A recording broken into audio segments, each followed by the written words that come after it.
teď poprosím dva z našich studentů, aby se ujali slova a představili nám dvě case studies. První promluví Michal Dekr a poví nám něco o tom, jak řešil sídliště na Skalce.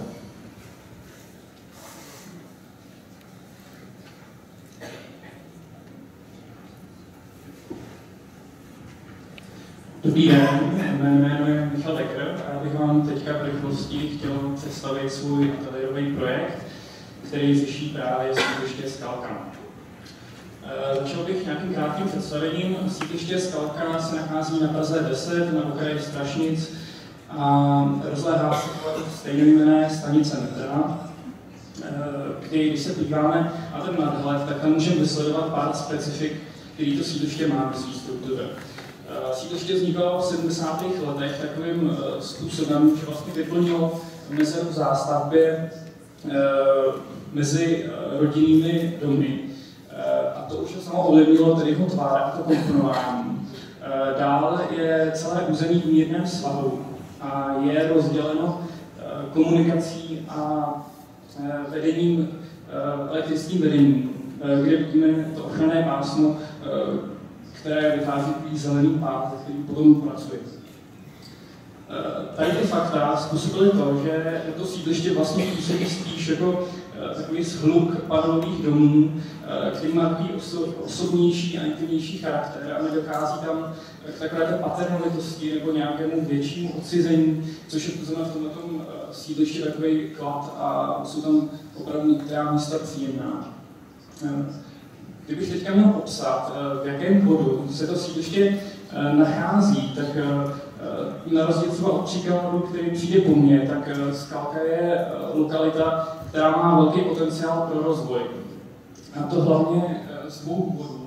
Jeden je to, že je to významná poloha ve městě, tím, že je na metru, tím, že má dobrou dostupnost do centra. A druhá je to, že to vedení se ruší a pravděpodobně se zruší i autobusový nádraží a vznikne tam hodně nových ploch pro novou výstavbu.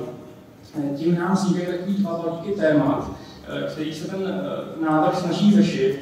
A jeden je krom těch obecných problémů, které sídliště mají, a o kterých jsme teďka slyšeli dříve, tak je to právě to, jak by se to území mělo rozvíjet.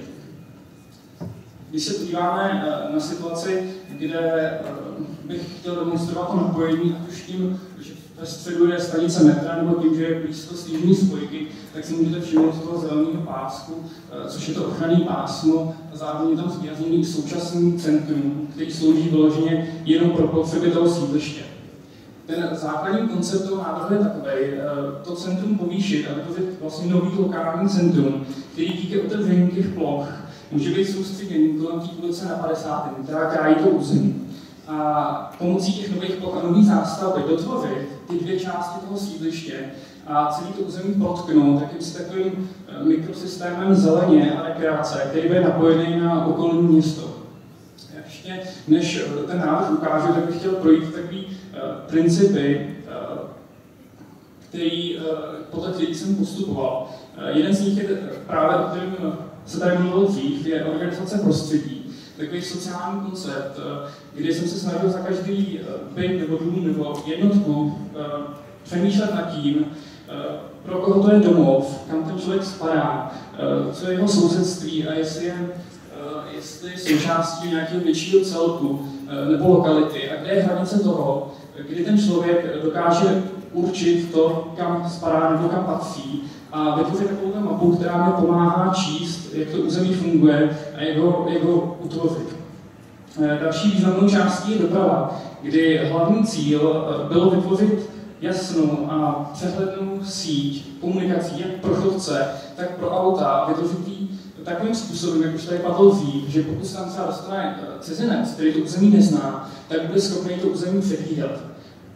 A druhým tématem je doprava v klidu, kdy proběhlo navýšení kapacit parkování, ale hlavně se změnil charakter toho parkování. To znamená, že už se neparkuje jenom v ulicích, ale jsou tam parkování osobní, krytá na pozemcích vyhrazeným těm domům.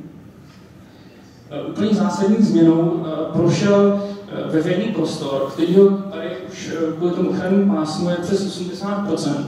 A došlo k jeho redukci a jakýsi reorganizaci, kdy část toho prostoru se přiřadila těm domům a ten zbývající veřejný prostor dostal jasnou formu, jasnou funkci a zapojil se do nějaké celkové hierarchie, aby došlo právě k tomu jednoduššímu čtení a organizaci v tom území. Když se podíváme na novou zástavbu, která tady vznikla, tak to hlavní epicentrum je právě kolem té stanice toho metra a kolem té hlavní ulice. Ale co bude asi zajímavější, když se na to podíváme v perspektivě, kde je vidět, že v tom středu nám vznikají úplně nový bloky. Pak se to dál přechází třeba v řadový domy, jiný typologie. A v tom sídlišti, kde změny probíhají jenom na úrovni třeba nízkopodlažních dostaveb nebo přístřešků, jsou to právě změny jemný, typu třeba zíčka nebo nějaká zeleň, který vymezují nebo pracují s tím územím. Tady ještě jenom zmínka o tom, že to byl i boj s využitím toho území, s tou monofunkčností, který to sídliště má. A byla snaha právě vznikem toho nového centra, tam dostat třeba pracovní příležitosti nebo obchod a nějak ty funkce v tomhle tom udělat rozmanitější. Tady už je vidět celkový návrh, kde se všechny ty principy spojily. A je to přesně o tom, že to není řešení konkrétních panelových domů, ale je to snaha řešit to, co je vedle nich a řešit takým způsobem, aby to nějak systémově fungovalo a zároveň i fungovalo v celku celého města nebo oblasti. Teďka bych přešel k popsání jenom takových detailnějších prostor, abych demonstroval to, jak to v území funguje. Tohle je vlastně změna toho, co se děje kolem ulice na 50. kdy z toho území nikoho, kde je vlastně právě taková ta izolační zeleň, se najednou může stát městská třída, ten charakter se sklidní a stává se z toho hlavní veřejný prostor celé té oblasti, na který potom navazují další významnější veřejný prostory, který můžou mít formu třeba nějakého náměstíčka nebo plácku. A na tyto prostory už potom navazuje ulice nebo prostory mezi domy. Tady je třeba příklad takového komplikovaného prostoru, kdy nemůžeme říct, že to je vnitroblok, protože těžko řekneme, jestli ty domy se do ní tváří vchodem nebo svojí zadní částí. A tady byla snaha tohleto nějakým způsobem zpřehledit. To znamená, že část toho prostoru, který byl absolutně veřejný, se dává tomu jednomu domu a snaží se tam docílit nějakého klasického charakteru třeba ulice. A to můžeme docílit přesně třeba nějakou zíčkou nebo nějakýma jemnýma krokama. Co se může odehrávat v těch prostorách, které se přiřadí těm domům? To můžou být sdílené prostory, můžou to být soukromé zahrady, můžeme tam přesunout to parkování, tím může mít právě úplně nějaký takový opětnější charakter, třeba z různých přístřešků. Můžeme tam najít třeba dílny, můžeme tam najít prostory, kde ty lidi se třeba setkají nebo si dělají nějakou slavnost. A zároveň je to i o práci s tím zadkem, když teďka prostě zadkem toho domu, kdy můžeme třeba nějakou malou sukníčkou u toho domu vyartikulovat ten vstup a víc, kudy se do toho vchodu, do toho domu vchází. A ještě na závěr jenom taková ukázka, že můžeme třeba přinesení nové typologie nebo novou zástavu vytvořit úplně jiný charakter toho panelového domu, kdy tady u toho panelového domu bude dostavená taková zadovka, která jakoby uzavřela a vyčleněná takový prostor, který se stává takovým dvorkem, kde třeba lidi můžou mít právě soukromou zahradu a kdo se tam objeví, tak už se může trochu zdát jako takový cizinec. A zároveň jednoznačně ukáže ten veřejný prostor pro ty všechny a ten vnitřní prostor pro ty obyvatele toho domu. A teď jsme se právě dostali od té mapy Prahy a celé té oblasti až k nějakým zadním vchodům těch domů, nebo k nějakým úplně jiným detailům. A i tak se snaží ten návrh působit a fungovat. Takže vám děkuji za pozornost.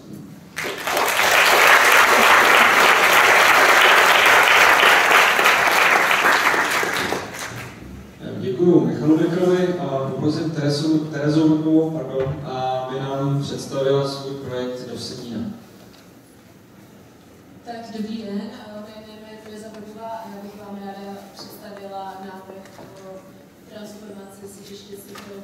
Sídliště Sychrov se nachází na svažitém okraji města Vsetína a bydlí v něm celá sedmina vlastně města. Tady je současný stav této oblasti, která se dá rozdělit na dvě lokality, na historické centrum, která má charakter individuální zástavby, a sídliště Sychrov, které je vlastně charakteristické hromadnou zástavbou.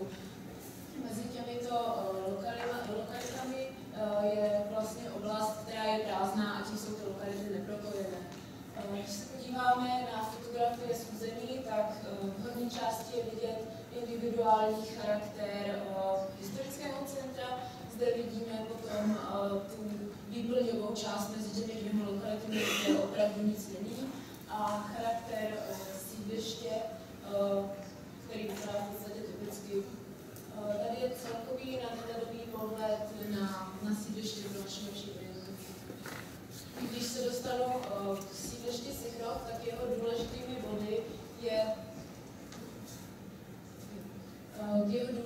body je vlastně ten vztah k tomu historickému centru, který je nedefinovaný. A sídliště je také typické, nebo charakter pro sídliště je charakteristický úpadek sídliště, a to v podobě odchodu obyvatel z daného sídliště za prací nebo za hledání jinou typologii v podobě individuálního bydlení rodinných domků se zahradami. Já se proto budu snažit tuto lokalitu zatraktivnit pro již bydlící obyvatele, a to formou propojení na historické centrum, potom prací s měřítkem té zástavby, změnou charakteru, a charakter budu měnit i jednou prací v parteru, právě v parteru sídliště. Problémy sídliště. Sídliště disponuje klasickými problémy, jako je charakter veřejného prostoru, nějaká podoba panelových domů a nedostatek parkovacích míst. Když se podíváme na koncept návrhu, tak první rovinou je vlastně propojení dvou lokalit, a to pomocí zástavby a tak i komunikacemi, které mi doplní již stávající komunikační síť.